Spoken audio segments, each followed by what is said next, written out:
Decades ago, during the 1900s, a gruesome war of short longevity occurred between Israel and its Arab neighbors. Over 20,000 people died because of root misunderstandings that eventually spurred on earlier tensions. The war lasted from June 5th to the 10th of 1967, earning its title as the Six-Day War. Long-lasting years of conflict between Israel and Egypt, Syria, and Jordan existed prior to the war itself. Moreover, actions that were interpreted as threats by each side of the war only stimulated the defensive actions they took. Through a series of events that built up on the other, the battle broke out. Although brief, the Six-Day War bore various long-term consequences. Israel itself faced a variety of political, economic, and territorial changes. Large groups of people, particularly the Palestinians, were displaced and forced to become refugees. Even the external forces that played a part in the war, such as the United States and the Soviet Union, were influenced for the worse and for the better. As society often says, a pebble in the pond creates ripples that stretch beyond.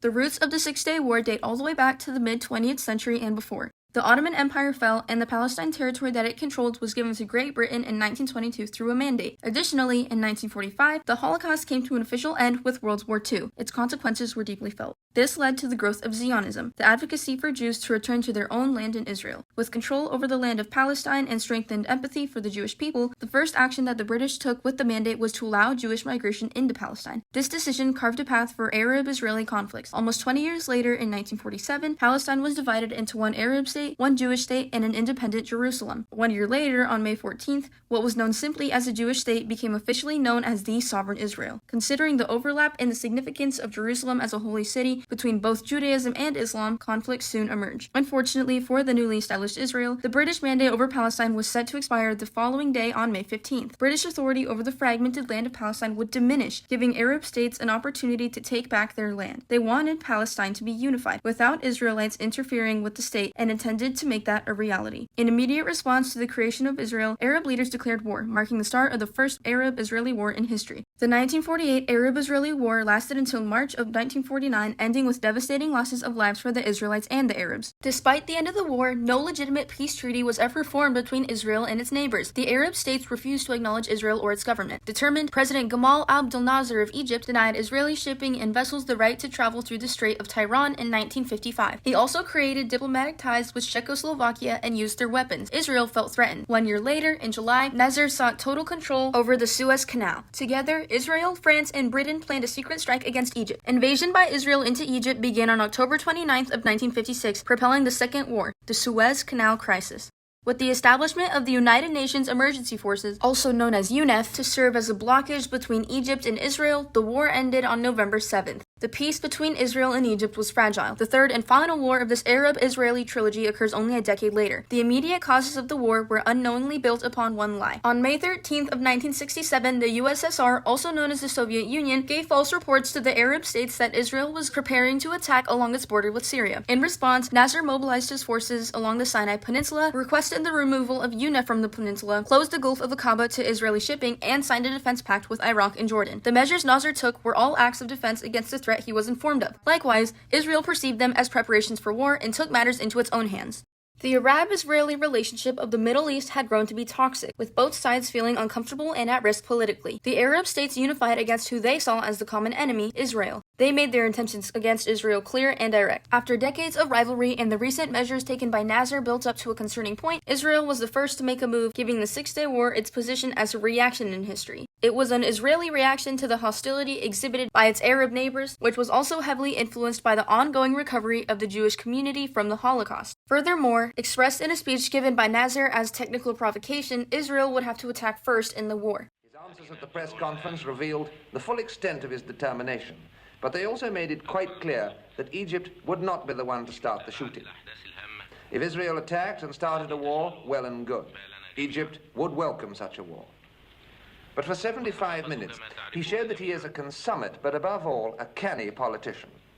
If anyone started a war in the Middle East, it would not be President Nasser. The war was a reaction of the Arabs, among others, to the important land of Palestine being split up due to the mass migration of foreigners into it. External forces, especially the United Nations, also interrupted several wars when they got out of hand. Day 1, June 5th. The Israeli military launched a preemptive strike against Arab troops that were compiling at Israel's borders. At the beginning of the war, despite the military advantage in weaponry that Egypt had, Israel acquired an air and tank head start because they attacked first. A great deal of equipment, a great many forces, and they have had a real disaster, and it's because the Israelis have hit them hard. They hit first at their airfields and got their air superiority. Once the Israelis got the general air and tank superiority, they've been able to go, just the way the desert campaigns in the war went very rapidly one way or the other, depending who established superiority.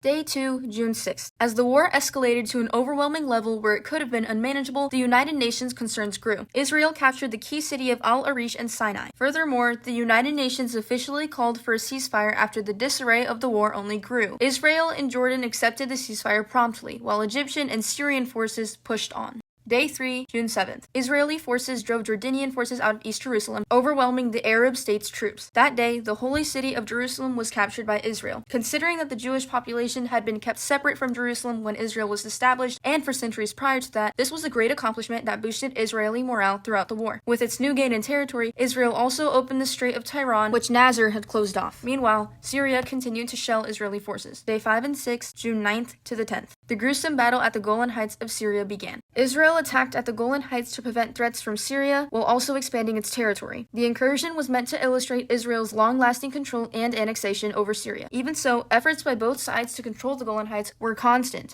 The following day, Israel successfully secured its power over the Golan Heights. Syria accepted the ceasefire and the war came to an official end. While the Six-Day War was short-lived, it created various branches of impacts that were both immediate and gradual. Many lives were lost throughout the course of the war. Over 700 troops died in total. There were also several actions taken promptly after the war that began the next phase of Arab-Israeli tension. For example, under attempts of the United Nations to establish Israel's relationship with its Arab neighbors, the UN Security Council Resolution 242 was created as a basis of agreement. Israel would return some of the lands it conquered in exchange for peace. However, the Arab states didn't agree with the resolution and created a counter to it. On September 1st of 1967, the well-known Khartoum Resolution, or the Three No's, were also made to draw the lines of interaction between Arab states and Israel. The Arab states could have no peace, no negotiation, and no recognition of Israel. These morals alone would only harm Arab-Israeli relations in the times to come. Moreover, the Arabs, and especially the Palestinians who were previously settled in historic Palestine, were forced to become refugees, amounting to about 700,000 people, with some being forced under the control of Israel. Palestinian nationalism also surged as a result of the war. However, the initial displacement of this large population is still seen in the modern world. The Arab states that took part in the war, particularly in Egypt, faced a purge in Arab morale and dominance in the Middle East. Egypt ultimately lost the influence it held over the Middle East before the war. Soviet advisors were expelled from Egypt shortly after the war, in part because it deliberately planted the lie that started the entire war and because of its reputation of the Cold War. Israel itself gained a significant amount of territory that encompassed the Gaza Strip, the Golan Heights, the Sinai Peninsula, and, most important to its identity, eastern Jerusalem along the west bank of Jordan. Israel's territory nearly doubled. While the nation returned some of the lands that it conquered, the borders were still redrawn. The map of the Middle East remained altered for decades after the war, viewed as a reformation for the better by the Israelites, but opposed by the Arab states. Israel had a boosted sense of Israeli nationalism, identity, and military ability. It rose from being a fragile, small state to a regional military power among its Arab neighbors. With the achievement of taking Jerusalem, society was unified by religion, but religion was no longer a force that held politics together as well as before. Because of its newly found confidence, Israel wasn't prepared for the Yom Kippur War of 1973, which was later started by Egypt. As for Israel's international relations, Israel's foreign affairs with the United States were fortified. President Johnson of the United States proposed the 5 principles that he believed would be a strong foundation of securing Arab-Israeli interactions. The Middle East is rich in history, rich in its people and its resources.